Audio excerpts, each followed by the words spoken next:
भगवान श्री राम, हम रामायण की बात कर रहे हैं, तो भगवान श्री राम का जब वनवास हुआ 14 वर्षों के लिए, और माता कैकेयी की भूमिका आपको पता है, उनकी जिद की वजह से भरत को नया राजा बनाया गया।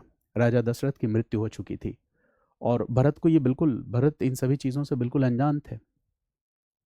तो भरत को जब नया राजा बनाया गया और श्री राम को वनवास दे दिया गया 14 वर्ष के लिए, तो भरत को यह बात बिल्कुल स्वीकार नहीं थी, क्योंकि भरत के अनुसार ये जो निर्णय था ये धर्म सम्मत नहीं था। भरत राम के वनवास के बाद भागे भागे जाते हैं जंगल, बहुत रोते हैं और भगवान श्री राम से आग्रह करते हैं कि वापस आएं और राज सत्ता को वो संभालें।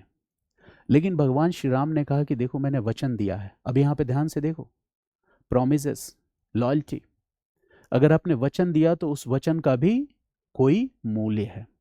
आज हमारे पास कोर्ट कचहरी है, सब कुछ डॉक्यूमेंटेड होता है, लेकिन इसके बावजूद भी इतने झगड़े होते हैं जो न्यायालयों में जाते हैं।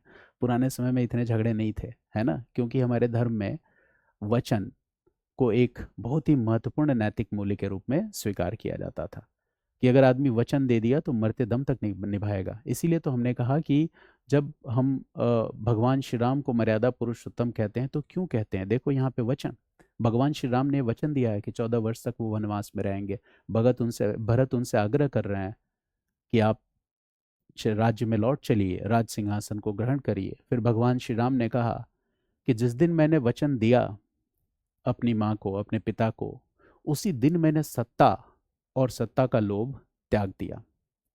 तो दोबारा मैं उस सत्ता की तरफ देखूं भी, यह धर्म सम्मत नहीं है। लेकिन भरत भी कहाँ मानने वाले थे।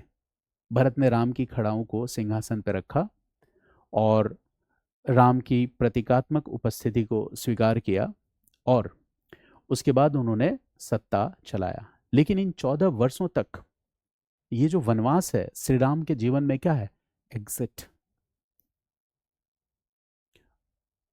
और इस एग्जिट में भगवान श्री राम के मन का जो भाव है वो निर्मात्र का भाव है। और यह निर्मात्र का भाव क्यों है, क्योंकि मैं बता चुका हूं कि निर्मात्र वही व्यक्ति है जो सत्ता के लालच और स्वार्थ से ऊपर उठकर धर्म और नैतिकता को प्राथमिकता देता है।